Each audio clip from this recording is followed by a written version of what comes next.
विस्फोटक न्यूज के प्रायोजक हैं red pro real estate developers. प्रधानमंत्री नरेंद्र मोदी ने आज मणिपुर को एक नई सौगात दी। हर घर जल मिशन के तहत यहां पर वाटर सप्लाई प्रोजेक्ट की आधारशिला रखी गई। इस दौरान अपने संबोधन में प्रधानमंत्री नरेंद्र मोदी ने कहा कि कोरोना संकट काल में भी देश रुका नहीं है, देश थमा नहीं है और देश थका नहीं है। जब तक वैक्सीन नहीं आती है, हमें मजबूती से लड़ते रहना है। पीएम ने कहा कि आज के जल प्रोजेक्ट से सिर्फ आज नहीं बल्कि भविष्य की पीढ़ी को भी फायदा होने वाला है। शुद्ध पानी से सिर्फ प्यास नहीं बुझाएगा, लोगों को स्वस्थ रखने और रोजगार देने में का भी काम करेगा। पीएम मोदी ने कहा कि पिछले साल जब जल जीवन मिशन की शुरुआत हो रही थी, तब मैंने कहा था कि हमें पहले की सरकारों के मुकाबले तेजी से काम करना होगा। हमारा लक्ष्य 15 करोड़ परिवारों तक पानी पहुंचाना था। देश में एक बार फिर कोरोना विस्फोट हुआ है। पिछले 24 घंटे में पहली बार 45,000 से ज्यादा कोरोना के नए मामले दर्ज किए गए हैं। साथ ही सबसे अधिक 1,000 से ज्यादा मौत भी हुई है।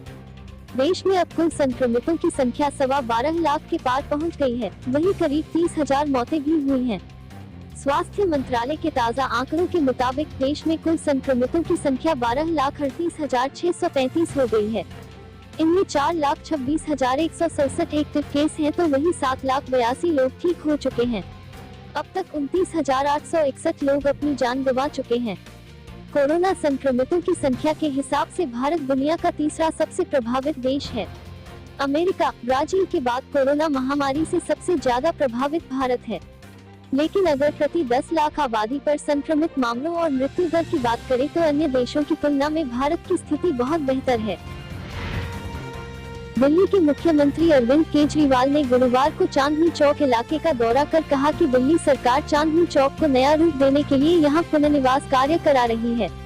केजरीवाल ने कहा कि ये एक ऐतिहासिक जगह है, जिसकी प्रतिष्ठा लौटाने के लिए इसे खूबसूरत बनाया जा रहा है। चांदनी चौक के सौंदर्यीकरण परियोजना की समीक्षा करने के बाद मुख्यमंत्री ने कहा कि चांदनी चौक में भीड़-भाड़ से बचने और इसकी रंगत को बरकरार रखने के लिए यहां सुबह 9 बजे से रात 9 बजे तक ये नॉन मोटराइज्ड व्हीकल एरिया रहेगा।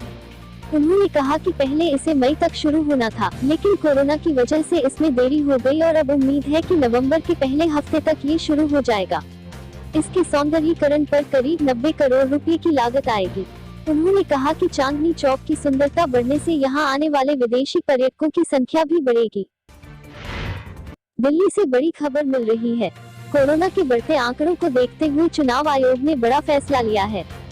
चुनाव आयोग ने उपचुनावों को टालने का फैसला किया है। भारतीय चुनाव आयोग ने कुछ राज्यों में कोविड-19 महामारी और बाढ़ की स्थिति के मद्देनजर 7 सितंबर तक होने वाले लोकसभा और राज्य विधानसभाओं के उपचुनाव स्थगित कर दिए हैं। आयोग का तर्क है कि कोरोना काल में उपचुनाव कराना संभव नहीं है। जैसे ही स्थिति अनुकूल होगी वैसे ही चुनाव कराए जाएंगे। इसके पहले मुख्य चुनाव आयुक्त का एक बयान सामने आया था, जिसमें उन्होंने सितंबर के अंत तक मध्य प्रदेश में उपचुनाव करा लेने की बात कही थी। उनके इस बयान के बाद यह कहा जा रहा था कि जल्द ही चुनाव की घोषणा हो सकती है, लेकिन लगातार बढ़ते कोरोना संक्रमण की वजह से चुनाव फिलहाल टाल दिए गए हैं। मास्क को लेकर झारखंड में बड़ा ऐलान किया गया है। कोरोना बचाव के नियमों का पूरी तरह से पालन न किए जाने और मास्क न पहनने पर 1 लाख रुपए का जुर्माना और साथ ही 2 साल की जेल की भी घोषणा की गई है।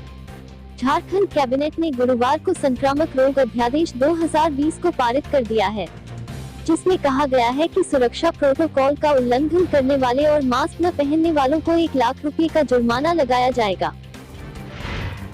राजस्थान के मुख्यमंत्री अशोक गहलोत ने बृहस्पतिवार को कहा कि राज्य में पड़ रहे केंद्रीय एजेंसियों के छापों से वो घबराने वाले नहीं हैं और न ही उनका मिशन रुकेगा। गहलोत ने कहा कि उनके पास बहुमत है, जिसे वे सदन में साबित कर दिखाएंगे। इसके साथ ही मुख्यमंत्री ने कहा कि ऑडियो टेप प्रकरण में केंद्रीय मंत्री गजेंद्र सिंह को आगे आकर वॉइस टेस्ट कराना चाहिए। गहलोत ने यहां संवाददाताओं से कहा, इन छापों से न हम घबराने वाले हैं, न हमारा मिशन रुकने वाला है। भाजपा की नीतियां व उनका कार्यक्रम हो या सिद्धांत देश को बर्बाद करने वाले हैं। ये फांसीवादी लोग हैं, लोकतंत्र की हत्या कर रहे हैं।